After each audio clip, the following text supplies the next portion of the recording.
बाहर जिंदगी बाय ज़ैन चौधरी किस्त नंबर 2। पिछला सीन वहां पे खत्म हुआ था जहां पे वो घूर रहा था उस परी चेहरा लड़की को, और फिर उसने आकर ऐसा क्या कहा था कि वो दोनों मुस्कुराने लगे। तो जी जनाब, उस लड़की ने आकर कहा था कि आई एम सॉरी, मुझे ऐसा दरवाजा नहीं खोलना चाहिए था, और अब आपका पेन कैसा है? हसीना ने मुस्कुराते हुए पूछा था और जवाबन वो कहने लगा, जी अब तो बहुत बेहतर है, और कुछ दर्द बहुत मीठे होते हैं, उनसे बार बार मिलने को दिल करता है। अगली दफा कब दरवाजे पर आएंगी आप? और उसने कहा कि एक्सक्यूज मी, मैं आपसे माजरत कर रही हूँ, और आप हैं कि फ्लर्टिंग पर आ रहे हैं? और मैंने जवाबन कहा, ये फ्लर्टिंग नहीं, मेरे दिल की फीलिंग्स हैं जो पहली बार किसी के लिए आ रही हैं।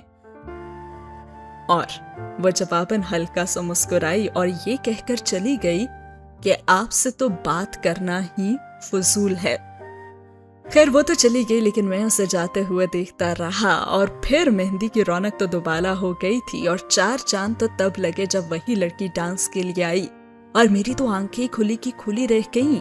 डीजे ने सॉन्ग प्ले किया और राधा तेरी चुनरी, और डांस होने लगा जिसमें तैयबा ने बॉयज ड्रेसिंग की हुई थी और वो लड़के का रोल कर रही थी, जबकि वो लड़की का ही रोल कर रही थी।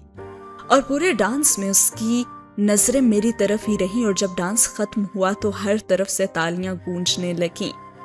खैर मेहंदी खत्म होने लगी तो सबकी पिक्स ली गईं, और रस्म के मुताबिक सब लेडीज को 3-3 चूड़ियां भी दी गईं।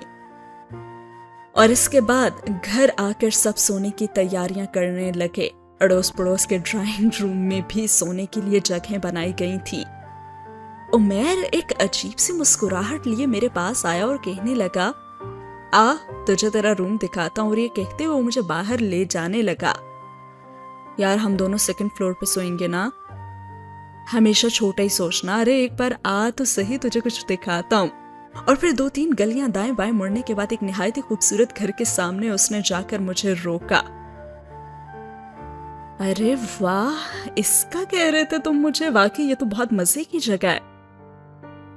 बच्चे अभी आगे आगे देख होता है क्या, उमर ने कहा, और अंदर जाकर रूम का दरवाजा उसने खुलवाया। बाहर से खूबसूरत दिखाई देने वाला वो घर अंदर से दुगना खूबसूरत था।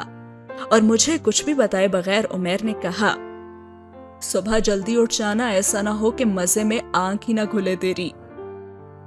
और उमर को गए अभी आधा मिनट भी नहीं गुजरा था कि एक ट्रे में पेप्सी डाले वही लड़की अंदर आई और साथ पड़े टेबल पे ग्लास रखते हुए बोली, आपको किसी भी चीज की जरूरत हो तो आप आवाज दे दीजिएगा।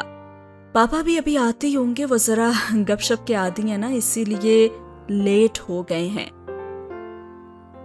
अच्छा तो मैं किस नाम से आवाज दूं? वो मुस्कुराई और कहने लगी, माहम। और वो चली गई और मैंने जल्दी से ग्लास खत्म किया और फिर उसे आवाज दी, माहम।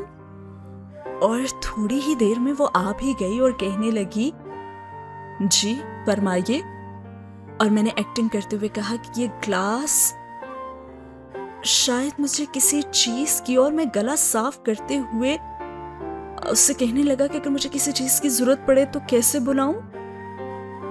और उसने कहा कि मैं तैयबा को कॉल कर देती हूँ, वो मेडिसिन भिजवा देगी, उसने कहा। और वो जाने ही लगी तो मैंने उसे रोका, अगर मैं आपको बेल दे दूं तो? और वो मुस्कुराई और कहने लगी, आप तो हद से ज्यादा तेज हैं। और ये कहते हुए उसने दरवाजा धड़म से बंद किया और फिर वो चली गई। यानी कि मेरी एक्टिंग और वो जो बीमारी का था उसका असर नहीं हुआ था। कुछ ही देर बाद उसके पापा भी आ गए, उनसे सलाम दुआ भी हुई और गप्पें स्टार्ट हो गईं। और रात के 3 बजे हम सोए और सुबह 7 बजे उमर भी मुझे जगाने के लिए आ गया और मुझे कहने लगा, हाँ भाई तो मजा आया रात को? उमर ने शरारती मुस्कुराहट चेहरे पे लाते हुए मुझसे पूछा, मुझे तू ये बता कि तूने बताया क्यों नहीं कि उसका घर है? सरप्राइज था ना? उमर ने एक लंबी हंसी ली। सच्ची यार मुझे तो समझ ही नहीं आ रहा कि तुम्हें थैंक्स कैसे बोलूं। मैंने उमर को देखते हुए बोला तो कहने लगा, ओ चल, इतनी दूर से और ट्रिप कैंसिल करके तू आया है तो अब इतना भी मैं तेरे लिए ना करता क्या? हाँ बता ना, कुछ हुआ कि नहीं? कि क्या मतलब? मैंने हैरानी से पूछा। अरे भाई मतलब नंबर शंबर लिया है या नहीं? उमैर ने मुझसे पूछा और मैंने कहा, अरे कहाँ यार, पता नहीं, दिल तो उसका भी है पर उसने कोई रिस्पॉन्स ही नहीं दिया मुझे। अच्छा चल छोड़ना, नाश्ता तैयार है, नाश्ता करते हैं, उमैर ने मुझसे कहा और मैं भी खुशी खुशी आगे बढ़ गया और साथ ही होता है ये सीन खत्म।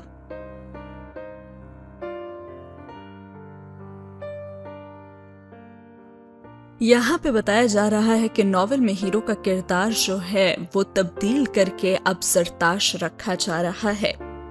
खैर नाश्ते से फारिग होते ही सब लोग बारात की तैयारियों में मसरूफ हो गए और जरताश ने चेक वाली नीली शर्ट और ब्लैक जीन्स पहनी हुई थी और जैसे वो तैयार होकर बाहर जाने लगा तो दरवाजे से निकलते ही देखा कि सामने से माहम आ रही थी। जरताश जो कि इस नॉवेल का हीरो है और जो माहम है वो हैरानी से मुस्कुराते हुए एक दूसरे को देखे जाने लगे क्योंकि माहम ने भी नीले कलर की ही फ्रॉक पहनी हुई थी। जरताश ने बाहर जाने का इरादा कैंसिल कर लिया और अंदर दरवाजे के पीछे खड़ा हो गया। माहम ने आहिस्ता से दरवाजा खोला और दरवाजे के पीछे जरताश खड़ा मुस्कुरा रहा था और माहम भी मुस्कुराते हुए आगे बढ़ गई।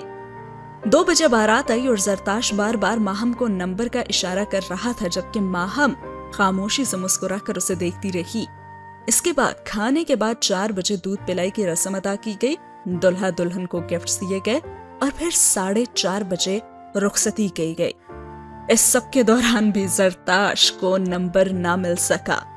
सब मेहमान घर जाने की तैयारियां करने लगे और माहम भी वापस चली गई और जरताश बुझा बुझा सा दिल लेकर बैग पैक करने लगा। बाकी कोई जाए ना जाए लेकिन तू नहीं जाएगा समझे, उमैर ने उसका बैग पकड़ते हुए कहा और उसने कहा कि यार समझा कर प्लीज, मेरा जाना जरूरी है। जरताश ने माजरत की, तुझे क्या पता कि रात कैसे मैंने लड़के वो बैठक तुझे दिलवाई और अब तू मेरे लिए इतना भी नहीं कर सकता, उमैर ने उससे कहा। और जरताश ने जोर दिया तो उमैर ने हल्का सा सर में मारते हुए कहा कि पागल, तैयबा ने कहा है कि भाई जरताश को आज जाने से हर हाल में रोकना है। और जरताश हैरान हुआ और कहने लगा, लेकिन क्यों? इतना भी नहीं समझ पाया, बिल्कुल ही बुद्धू है तू तो। अब सुन, माहम ने ना तैयबा को कहा होगा, वरना तैयबा को तुमसे भला क्या काम? उसे कोई होता भी तो वो मुझसे कह सकती थी ना।